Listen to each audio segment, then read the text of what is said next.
Hello प्यारे बच्चों आज के इस वीडियो में हम जो हैं कक्षा 6 की जो विज्ञान है उसका जो चैप्टर नंबर 3 है वो पढ़ने वाले हैं बच्चों। पाठ का जो नाम है वह उचित आहार स्वस्थ शरीर का आधार। आहार से मतलब तो आप समझते ही, हम जो खाना वाना खाते हैं हमारा आहार कहलाता है। और पाठ का नाम है स्वस्थ शरीर का आधार। अगर हमारा शरीर जो है स्वस्थ रखना है तो हमें उचित आहार लेना चाहिए। अब आहार में क्या क्या चीज़ें होनी चाहिए ये इस पाठ में हम जानेंगे। तो आइए बच्चों वीडियो को हम शुरू करते हैं। सबसे पहले प्रस्तावना को देखेंगे हम। भोजन केवल हमारे शरीर के लिए ईंधन नहीं है, ये हमारी स्वास्थ्य और कल्याण की नींव है। हम जो भोजन करते हैं वह इस बात पर गहरा प्रभाव डालता है कि हम कैसे अनुभूत करते हैं, कैसे बढ़ते हैं, कितने स्वस्थ हैं। एक संतुलित आहार है जिसमें पोषक तत्वों से भरपूर विभिन्न प्रकार के खाद्य पदार्थ होते हैं। हमारे शरीर को दृढ़, सक्रिय और स्वस्थ बनाए रखने के लिए आवश्यक ऊर्जा और पोषक तत्व प्रदान करता है। लेकिन यह सिर्फ इस बारे में नहीं कि हम क्या खाते हैं, बल्कि में सचेत होकर खाना और अपने भोजन पर पूरी तरह ध्यान देकर उसे खाना हमें अपने भोजन के साथ गहरा संबंध विकसित करने में मदद करता है, जिससे उचित जो है उचित स्वास्थ्य और अधिक संतुलित जीवन शैली मिलती है। इस अध्याय में हम इस बात का अध्ययन करेंगे कि सचेत होकर खाना कैसे स्वस्थ शरीर और प्रसन्न जीवन की दिशा में एक माध्यम बन सकता है। तो आइए बच्चों हम जो है खाने के प्रति बहुत सावधान रहें। क्या खाते हैं, किस प्रकार से खाते हैं, ये बात बड़ी महत्वपूर्ण है। तो आइए देखिए बच्चों हम क्या खाते हैं। भोजन जो है हमारे दैनिक जीवन का एक आवश्यक भाग है। यह हमें गतिविधियों को करने के लिए आवश्यक ऊर्जा प्रदान करता है।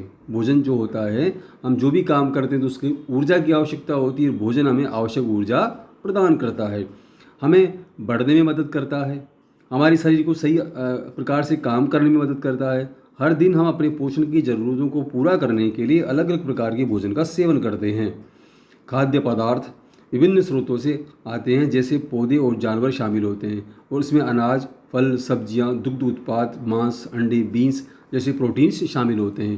कहने का मतलब हम जो हैं अलग अलग खाद्य पदार्थ खाते हैं, जिसमें फल भी होते हैं, सब्जियां भी होती हैं, अनाज भी होता है, मांस भी होता है, अंडे भी होते हैं, प्रोटीन की इनसे हम प्राप्ति करते हैं। अपने भोजन की प्रवृत्ति को उचित रूप से समझने के लिए आइए एक सप्ताह में खाए भोजन पर ध्यान दें। यह देख कर कि हम क्या खाते हैं हम सीख सकते हैं कि हम कितने पोषक तत्वों का सेवन कर रहे हैं और हमारे आहार कितना संतुलित है। अब हमारा आहार जो है संतुलित है या नहीं है, हम इस बात का अध्ययन कर सकते हैं। तो प्यारे बच्चों आज हम जो है एक सप्ताह में जो है साप्ताहिक आहार तालिका देखेंगे। इस सोमवार को हमने फलों के साथ दलिया लिया, नाश्ते में जो है दूध लिया, तो दोपहर का भोजन चावल, दाल, सब्जियां, दही ली, रात के खाने में रोटी, मिक्स वेज, करी, सलाद लिया, और स्नैक्स पे जो फल, मेवे, पानी लिया। उसके बाद मंगलवार को जो है साबुत अनाज की टोस्ट, उबले अंडे, जूस हमने नाश्ते में लिए। उसके बाद चावल, अंडा, करी, सलाद जो है दोपहर के भोजन में लिए गए। रोटी, पनीर, करी, दही जो है रात के खाने में लिया गया, और बिस्कुट, चाय, पानी जो है प्यारे बच्चों ये स्नैक्स और पेय पदार्थ लिए गए। उसके बाद बुधवार को जो है वो इडली, सांभर, नारियल की चटनी नाश्ते में ली गई।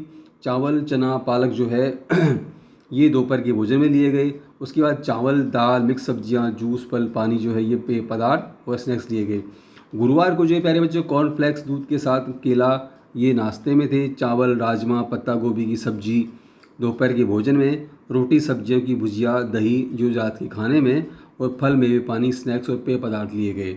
उसके बाद शुक्रवार को जो पराठा, दही, चाय, चावल, अंडा, करी, हरी बीन्स, चावल, मूंग दाल, सलाद, बिस्कुट, चाय, पानी जो ये लिए गए। शनिवार को जो है पोहा, मूंगफली, दूध जो है ये नाश्ते में लिए गए, और चावल, दाल, मिक्स सब्जियां, दही जो है दोपहर के भोजन में। रोटी, आलू गोभी, सलाद जो है ये रात के भोजन में, और जूस में पानी लिया गया।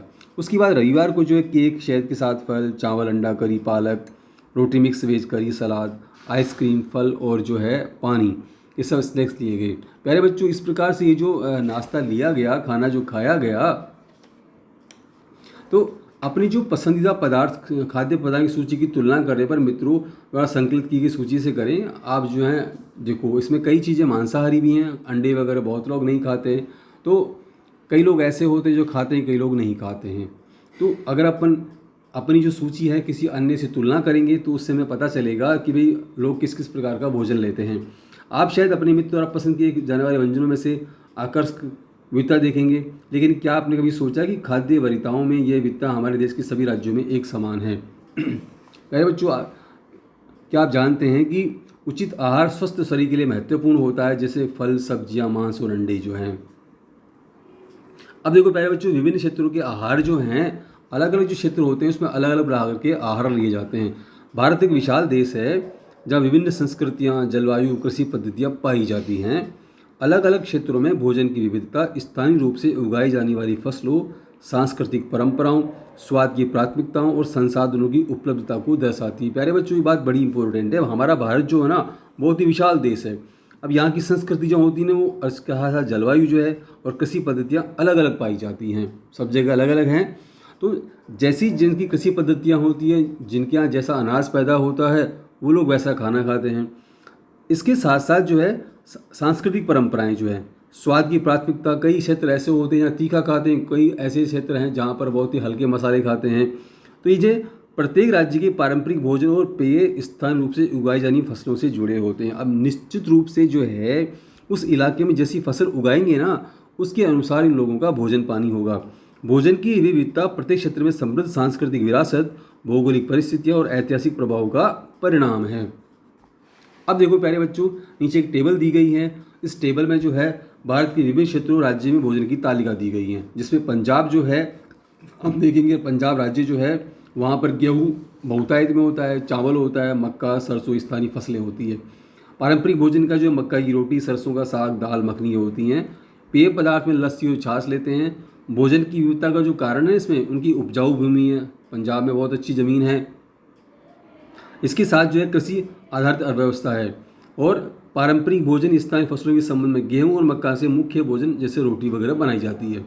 उसके बाद महाराष्ट्र जो है वहाँ पर बाजरा, ज्वार, चावल, कपास इत्यादि होता है। भाकरी, पूरनपोली, बड़ा पाव वहाँ के भोजन हैं और सोलकड़ी, कोकम शरबत इनके पेय पदार्थ हैं। विविध जलवायु, तटीय क्षेत्र से शुष्क क्षेत्र, ये जो है भोजन की विविधता का मेन कारण है। भाई खाना उनका ऐसा अलग क्यों है? बाजरा और ज्वार से पारंपरिक रोटी बनाई जाती है वहाँ पर जो है। इसके बाद केरला में देखो, केरल जो है वहाँ पर चावल बहुतायत में होते हैं, नारियल खूब है, वहाँ पर मसाले हैं, केला है। तो ये निश्चित रूप से वहाँ के मुख्य भोजन हैं, उनकी फसलें हैं। उनके जो भोजन जो है इनसे बनेंगे। तो ये अप्पम है, पुट्टू है, फिश और फिश मौली, ये इनके मुख्य पारंपरिक भोजन है। पेय पदार्थ है नारियल पानी, क्योंकि वहाँ पर नारियल बहुत सारा होता है, तो नारियल पानी जो वहाँ पर बहुतायत में मिलता है, लोग पेय पदार्थ पीते हैं और ताड़ी पीते हैं। उष्ण कटिबंधीय जलवायु, प्रचुर वर्षा और तटीय प्रभाव, ये वहाँ की भोजन की विविधता का कारण है। उसके बाद नारियल और चावल अधिकांश पारंपरिक व्यंजनों का हिस्सा होता है, निश्चित रूप से, क्योंकि वहाँ पर चावल बहुत है और नारियल भी खूब पैदा होता है। तो यही उनके जो भी त्यौहार होते हैं, जो भी उनके फंक्शंस होते हैं, इनमें किसी न किसी प्रकार से नारियल और चावल जरूर शामिल होता है। प्यारे बच्चों, आगे देखते हैं गुजरात जो है वहाँ पर बाजरा, मूंगफली, कपास और गन्ना पैदा होता है। इसमें ढोकला, थेपला और छाछ, ये जो है उनके पारंपरिक भोजन है। और मक्खन, दूध जो है वो पेय पदार्थ है उनके। इसके अलावा जो है अर्ध शुष्क जलवायु, सूखा आधारित खेती, ये भोजन की विविधता का कारण है। मूंगफली स्थानीय व्यंजनों में मुख्य रूप से उपयोग होती है। मूंगफली जो है वहाँ पर किसी न किसी प्रकार की उनके जो भी मिठाई बनती है उसमें काम में ली जाती हैं।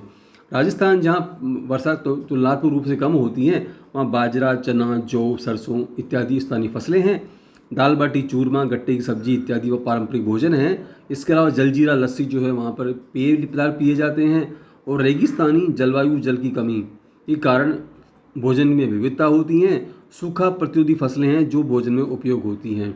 ये फसलें इस प्रकार की हैं कि सूखे को जो सहन कर जाती हैं, तो इसलिए ये फसलें वहाँ होती हैं। अब देखेंगे जो कर्नाटक जो है वहाँ पर रागी, चावल, काफ़ी, गन्ना इत्यादि फसलें पैदा होती हैं। और रागी, मड्डे, बिस्सी, बेले भात, मैसूर पाक इत्यादि जो हैं वहाँ के पारंपरिक भोजन हैं। और फिल्टर कॉफ़ी और छाछ, जो कि कर्नाटक में कॉफ़ी काफ़ी पैदा होती हैं, बहुतायत में होती हैं, तो निश्चित रूप से पेय पदार्थ वहाँ पर कॉफ़ी होती है और छाछ भी पीते हैं। विविध जलवायु, तटीय से आंतरिक क्षेत्रों तक ये भोजन की विविधता का कारण है। रागी और चावल जो है अधिकांश व्यंजनों में मुख्य अनाज है वहाँ का, क्योंकि ये वहाँ पर सबसे ज़्यादा पैदा होता है। अब प्यारे बच्चों, हम समझेंगे कि भारत में भोजन की विविधता को समझना, आखिर ये हमारे भारत में जो है इतना अलग अलग प्रकार का भोजन होता क्यों है? तो सबसे पहला जो कारण हम देखेंगे विभिन्न क्षेत्रों में भोजन की विविधता के कारण। सबसे पहला कारण जो है वो है भूगोल का। भौगोलिक विशेषताएं जैसे पहाड़ हैं, मैदान हैं, रेगिस्तान हैं और तटीय क्षेत्र उस क्षेत्र में उगाई जाने वाली फसलों और परिणाम स्वरूप भोजन की आदतों को प्रभावित करती हैं। एक्चुअली में जैसा माहौल होता है, साथ में जैसा अब कई जगह पहाड़ हैं, कई जगह मैदान हैं और कई जगह रेगिस्तान है, तो जैसा उनके पास ज़मीन होगी उसी प्रकार की फसलें वो बोएंगे। तो ये एक मुख्य कारण है भोजन की विविधता का। प्यारे बच्चों, दूसरा जो कारण है वो है जलवायु का। किसी क्षेत्र की जो जलवायु होती है ना, ये निर्धारित करती है कि कौन सी फसलें उगाई जाएं, कौन सी फसलें उगाना वहाँ ठीक रहेगा, ये वहाँ पर डिसाइड करता है। जैसे अधिक वर्षा जो है वाले क्षेत्रों में चावल या शुष्क क्षेत्रों में बाजरा उगाया जाता है। जहाँ पर बहुतायत में वर्षा होती है वहाँ चावल उगा लेते हैं, क्योंकि चावल उगाने के लिए बहुत सारा पानी चाहिए। और जहाँ पर पानी नहीं होता तो वहाँ पर बाजरा उगाया जाता है, क्योंकि बाजरा जो होता है वो कम पानी में भी उगा लेते हैं। सांस्कृतिक और परंपराएं, इसके साथ साथ जो अन्य कारण है भोजन का अंतर का, वो है संस्कृति और परंपराएं। सांस्कृतिक प्रथाएं, त्यौहार और धार्मिक मान्यताएं जो है विभिन्न क्षेत्रों के भोजन की प्राथमिकताओं को आकार देने में महत्वपूर्ण भूमिका निभाते हैं। संस्कृति और परंपराएं जो है वो भी कई बार क्या होती हैं कि भोजन को विविधता लाने में काम करती हैं। उसके बाद ऐतिहासिक प्रभाव, किसी क्षेत्र का इतिहास जो है जिसमें व्यापार मार्ग, आक्रमण और अन्य संस्कृतियों के साथ संपर्क शामिल है, भोजन की विविधता में योगदान देता है। तो प्यारे बच्चों, हमने 4 कारण देखे जिसकी वजह से भोजन में विविधता आया करती है। अब हम आगे चलते हैं प्यारे बच्चों, जो है पारंपरिक खाद्य पदार्थ और स्थानीय रूप से उगाई जाने वाली फसलों के बीच में संबंध है। जो परंपरागत जो खाद्य पदार्थ होते हैं वो स्थानीय रूप से जो वहाँ पर फसलों के बीच क्या संबंध होता है, तो ये हम देखेंगे। प्यारे बच्चों, पारंपरिक जो खाद्य पदार्थों का स्थानीय रूप से आसानी से उपलब्ध फसलों से घनिष्ठ संबंध होता है। क्यों होता है? उदाहरण के लिए अगर अपन केरल में चावल और नारियल प्रचुर मात्रा में होते हैं और कई पारंपरिक व्यंजनों का आधार बनते हैं। इसी प्रकार से पंजाब में गेहूं और सरसों प्रमुख है, इसको दैनिक जीवन में उपयोग किए जाते हैं। तो एक्चुअल में अगर हम समझें कि स्थानीय रूप से जो फसल उगाई जाती है तो उसका घनिष्ठ संबंध होता है। उसके अनुसार जो है खेती के अनुसार भोजन की पसंद, किसी भी क्षेत्र में भोजन की पसंदगी उस क्षेत्र में स्थानीय रूप से उगाई जाने वाली फसलों से प्रभावित होती हैं। कोई भी क्षेत्र है तो वहाँ पर जो भोजन की पसंदगी है ना, उस क्षेत्र में जो भी फसल उगाई जाती हैं उससे प्रभावित होती हैं। इससे यह सुनिश्चित होता है कि भोजन ताज़ा, उचित मूल्य का और स्थायी हो। उदाहरण के लिए राजस्थान में लोग बाजरा खाते हैं क्योंकि यह क्षेत्र की शुष्क जलवायु के अनुकूल है। क्योंकि वहाँ की जो राजस्थान का जो बाजरा इसलिए खाते हैं क्योंकि वहाँ की जो जलवायु है उसके वो अनुकूल रहता है और उनके स्वस्थ शरीर को बनाए रखता है। अगला वाला देखो प्यारे बच्चे, जो है स्वाद की प्राथमिकताएं, संस्कृति और परंपराएं। ये भी एक कारण है। स्वाद की प्राथमिकताएं, सामग्री की उपलब्धता, सांस्कृतिक प्रथाओं और पीढ़ियों से चली आ रही परंपराओं से आकार लेती हैं। स्वाद की जो प्राथमिकताएं होती हैं ना, वो एक तो आप सामग्री क्या उपलब्ध है, सांस्कृतिक प्रथाएं, उसके अलावा सांस्कृतिक प्रथाएं क्या चली आ रही हैं, और पीढ़ियों से चली आ रही जो परंपराएं हैं, ये भी जो है उस फसलों पर वहाँ फसलों या भोजन में विविधता लाती हैं। जैसे आंध्र प्रदेश में मिर्च की खेती भरपूर होने के कारण मसालेदार भोजन पसंद किया जाता है, जबकि वहीं तमिलनाडु के भोजन में नारियल और चावल प्रमुख है क्योंकि ये आसानी से वहाँ पर उपलब्ध हो जाते हैं। पहले बच्चों आगे देखते हैं समय के साथ साथ जो है भोजन पकाने की पद्धतियाँ कैसे परिवर्तित हुई। जैसे जैसे हमें गुजरा, पहले जैसे हमारे यहाँ पर चूल्हे वगैरह में खाना बनाया जाता था, अब धीरे धीरे जो चूल्हे के स्थान पर गैस पर खाना बनाया जाता है। तो इस प्रकार से जो है समय के साथ साथ भोजन पकाने की पद्धतियाँ भी परिवर्तित हो गई। तो आइए बच्चों इस टॉपिक को देखते हैं। खान पान की प्रथाओं में समय के साथ काफ़ी परिवर्तन आया है। खान पान की जो प्रथाएँ हैं जो प्रौद्योगिकी की उन्नति, बेहतर परिवहन और संचार के सुधार से प्रभावित हुआ है। इसको समझ लें प्यारे बच्चों कि खान पान की जो प्रथाएँ ना, प्रौद्योगिकी उन्नति, ये क्या बेटर है। यूँ आपको समझे, जैसे मान लीजिए कोई फल वगैरह होते हैं तो पहले जो है रास्ते में सड़ जाया करते थे। अब इतनी अच्छी टेक्निक्स आ गई, वो परिवहन की अच्छी सुविधा है तो उनको कहीं पर भी ले जाकर बेचा जा सकता है। बेहतर परिवहन संचार के सुधार से प्रभावित है। इन परिवर्तनों ने भोजन तैयार करने और खाने के तरीके को बदल दिया है, आधुनिक पाक कला के साथ मिश्रित कर दिया है। प्यारे बच्चों अब इसमें जो है आगे जो टॉपिक इसमें दिया गया है वो क्रियाकलाप जो है, इसको आप खुद कर सकते हैं, आपको खुद को करना है इसमें कि भोजन की आदतों और पकाने की प्रथाओं में बदलावों की खोज। अगर हम ये जानने की कोशिश करें कि भी आखिर ये बदलाव हुए कैसे, तो आप वृद्ध लोगों से जानकारी जुटाकर समझना कि समय के साथ भोजन की आदतों और खाना पकाने की प्रथाएं कैसे बदली। ये हमारे आसपास जो बुजुर्ग होते हैं हम उनसे जान सकते हैं कि वे पहले खाना कैसे बनाते थे, अब कैसे हो गया। तो आप जो प्रश्न की सूची तैयार करेंगे उसमें क्या पूछ सकते हैं उनसे कि आप किस प्रकार का भोजन अभी भी खाते हैं और आपने कौन से नए भोजन खाना शुरू किए हैं। आप उनसे अपने बुजुर्ग से पूछ सकते हैं पहले आप क्या खाते थे और अब आपने क्या खाना शुरू कर दिया। खाना पकाने की प्रथाओं के समय के साथ साथ क्या बदलाव आए हैं। उसके अलावा खाना पकाने की प्रथाओं में इन बदलावों से के कारण क्या हैं। साक्षात करें, आप लोगों से मिलें। तो इस प्रकार से प्यारे बच्चों साक्षात करें, उनसे बातचीत करें, उसके बाद अपने तथ्यों का जो विश्लेषण करें और जो है कक्षा चर्चा जो है अपनी क्लास जो है अपने बच्चों जो आसपास आपके जो फ्रेंड्स हैं आपकी क्लासमेट्स हैं उनसे बातचीत करें। उससे भी आपको जानकारी मिलेगी कि किस प्रकार से जो है समय के साथ साथ भोजन पकाने की पद्धतियों में परिवर्तन आया है। आगे देखेंगे प्यारे बच्चों इन परिवर्तनों के कारण, जो ये परिवर्तन आए एक्चुअल में इसका आने का मेन कारण क्या है। तो सबसे पहला जो कारण है वो है प्रौद्योगिकी। प्रौद्योगिकी क्या चीज़ है। गैस चूल्हे, इलेक्ट्रिक ओवन और आधुनिक रसोई उपकरण की शुरुआत ने खाना बनाने को तेज और अधिक कुशल बना दिया है। ये एक बहुत बड़ा कारण है प्यारे बच्चों, जो कि खाना बनाने में इनका परिवर्तन आया कि पहले खाना जो किस पे बनता था, चूल्हे पे, अब किस पे बनता है, गैस चूल्हे पे। इसके अलावा इलेक्ट्रिक ओवन है, आधुनिक रसोई के उपकरण, जो कई प्रकार के उपकरण हैं, इससे जो है खाना बनाना तो बहुत तेज़ गति के साथ बना सकते हैं और अधिक कुशल तरीके से बना सकते हैं। पारंपरिक विधियाँ जैसे कि चूल्हा है, लकड़ी या गोबर के उपले से जलने वाला मिट्टी या ईंटों का चूल्हा अब गैस चूल्हे और इलेक्ट्रॉनिक कुक टॉप्स द्वारा प्रतिस्थापित हो गए हैं, मतलब उनको रिप्लेस कर दिया गया है, जो उपयोग और रखरखाव में आसान है। इसके अलावा जो सिलबट्टा एक पारंपरिक पत्थर का ग्राइंड जैसे कि उपकरण की जगह इलेक्ट्रॉनिक मिक्सर या ग्राइंडर ने ले लिया है, जिससे मसाले और अनाज पीसने की प्रक्रिया तेज और कम श्रमसाध्य हो गई है। प्यारे बच्चों पहले जो है आपने देखा होगा, अगर आपने अपने बुजुर्गों से जान सकते हैं, कोई मसाले जो होते थे पहले पत्थर पर पीसा जाता था। आजकल तो कोई उनको जानता ही नहीं है या घर में कोई रखता ही नहीं है। अब तो सीधे मिक्सी जो होती हैं, ग्राइंडर जो होते हैं, उसमें मसाले पीस लिए जाते हैं और जो मिनटों में पिस जाते हैं। तो ये भी एक बहुत बड़ा कारण है खानों में समय के साथ भोजन की पद्धतियों में परिवर्तन होने का। आगे देखेंगे पहले जो दूसरा जो कारण जो आया वो आया सुधरे हुए परिवहन। मैंने आपको अभी बताया कि कई जो हैं सामान जो हैं आजकल तुरंत एक स्थान से दूसरे स्थान पर अच्छी तरह से पहुंचाए जा सकते हैं। उचित परिवहन की व्यवस्था द्वारा कई खाद्य पदार्थ जो कभी क्षेत्र विशेष तक सीमित थे, कई ऐसे खाद्य पदार्थ जो मात्र एक ही स्थान पर थे, अब जो हैं वो परिवहन की वजह से सब जगह पहुंचने में उनका पहुंचना संभव हो पाया है। तो अब हर जगह उपलब्ध हैं। इससे हमारे आहार का विस्तार हुआ है, जिससे हम दुनिया के विभिन्न हिस्सों के खाद्य पदार्थों का आनंद ले सकते हैं। उदाहरण के लिए कीवी और एवोकाडो जैसे फल जो कई क्षेत्रों में दुर्लभ थे, अब बाजार में हैं। ये कीवी और एवोकाडो जो हैं पहले ऐसे दुर्लभ से मतलब ये कि भाई बहुत कम मिलते थे और हर कोई को तो पहुंच खा ही नहीं पाता था, लेकिन अब जो है मार्केट में आप हर कहीं इनको खा सकते हैं। तो इसका जो मेन कारण है वो कारण क्या है, ये है सुधरा हुआ परिवहन। उसके बाद बेहतर संचार। इंटरनेट, टेलीफोन और पाक कला की पुस्तक ने हमें विभिन्न जो हैं संचार के विभिन्न व्यंजनों और खाना पकाने की तकनीकों से परिचित करवाया है। अब इस पाक कला के ज्ञान से जो आदान प्रदान ने हमारे भोजन की पसंद को प्रभावित किया है, जिससे हमारी रसोई में नई सामग्रियाँ और विधियों को अपनाया गया है। प्यारे बच्चों ये जो इंटरनेट है, टेलीफोन है, इससे आदमी जो है नई नई व्यंजन बनाना सीखता है, नई नई विधियों से सीखता है। भाई एक ही खाना जो रोटी बनाई जाती है, लेकिन रोटी भी कितने प्रकार से बनाई जा सकती है, ये इन चीज़ों से हम सीख सकते हैं। तो ये भी एक बहुत बड़ा कारण है जिसकी वजह से भोजन की पकाने की पद्धतियों में परिवर्तन हुआ है। अगला वाला टॉपिक देखेंगे प्यारे बच्चों, भोजन के घटक क्या, जो बड़ा इम्पोर्टेंट है, बहुत ही महत्वपूर्ण टॉपिक है कि भोजन के घटक क्या होने चाहिए।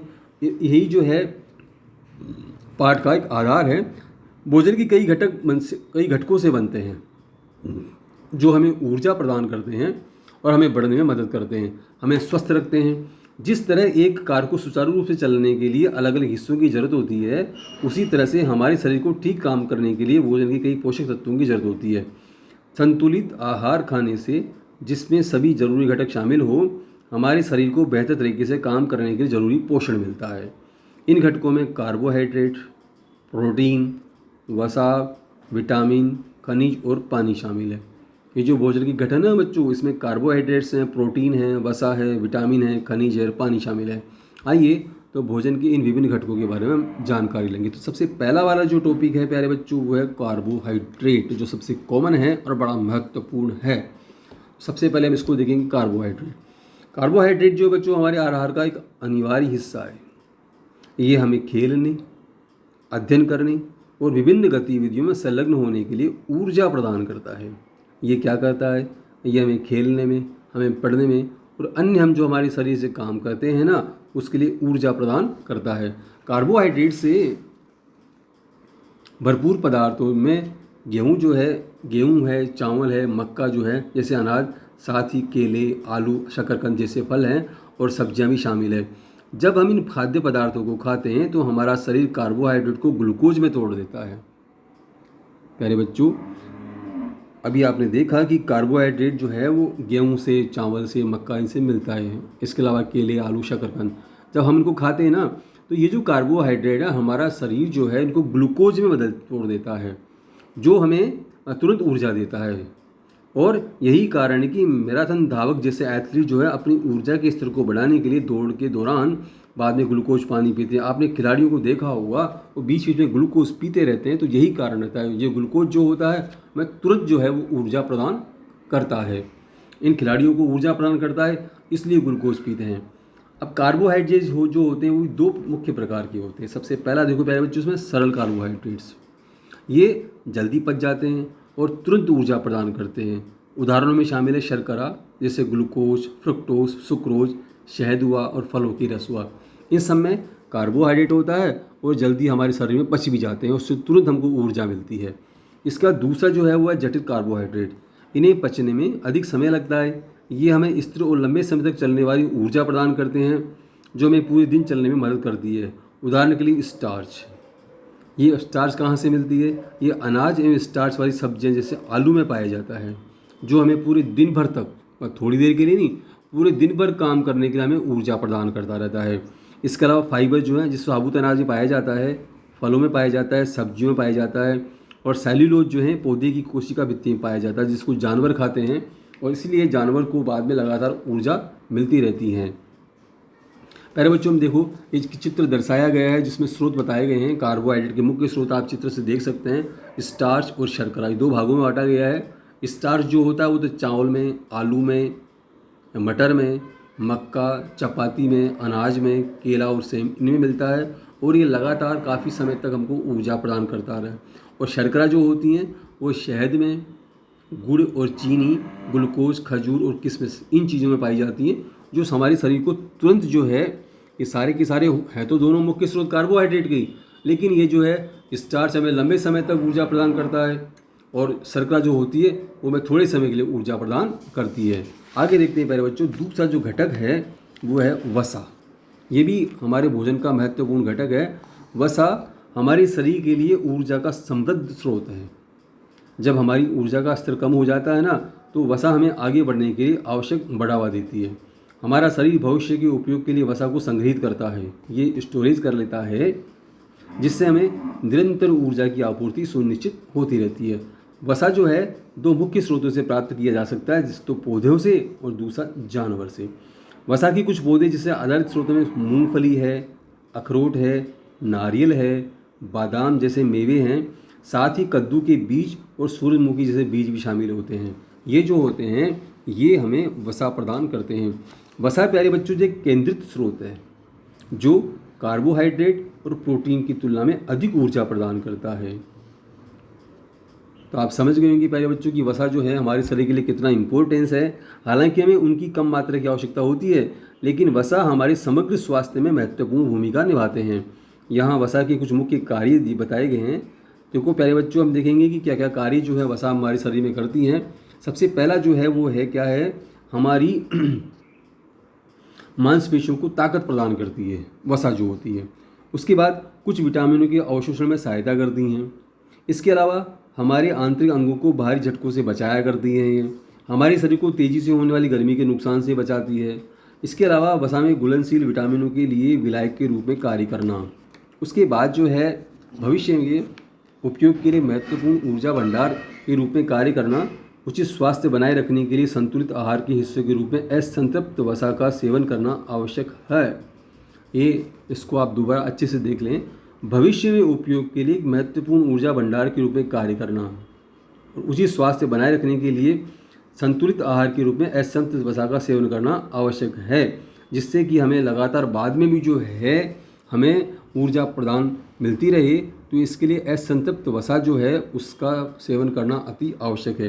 प्यारे बच्चों, अब जो हम देखेंगे वसा के स्रोत कौन कौन से, तो पहला है पनीर, डार्क चॉकलेट जो है, अंडे जो हैं वो सब इसके स्रोत हैं।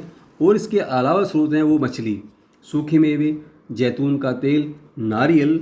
और अब जो है एक सारणी देखेंगे हम, इस सारणी से आप समझ सकते हैं कि जो वसा जो है वो इसके भी दो हमें प्रकार से प्राप्त होती हैं, एक तो जानवरों से और दूसरी पौधों से। जो शाकाहारी लोग होते हैं प्यारे बच्चों, वो तो सिर्फ पौधों से जो होती है वो, और दूध जरूर जानवर का प्राप्त करते हैं, अन्य चीज़ जो शाकाहारी लोग नहीं खाया करते हैं।